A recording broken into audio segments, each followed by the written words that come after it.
আগস্টের পরে আওয়ামী লীগের বাইরে আমাদের সাথে অ্যাডজাস্ট হয়ে গেছে অনেকটা।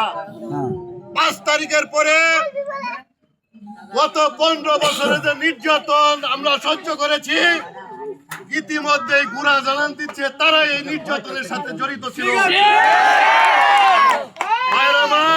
যারা গুড়া নিয়ে দৌড়াদৌড়ি করছেন, আপনাদেরকে অনুরোধ করে বলবো, আগামী দিনে রাষ্ট্র ক্ষমতা ইনশাআল্লাহ বিএনপি আসবে।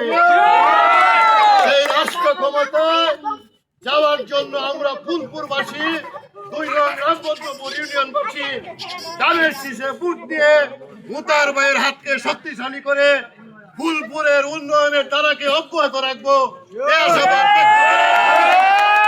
জানিয়ে আমি আমার কথা শেষ করছি। আসসালামু আলাইকুম।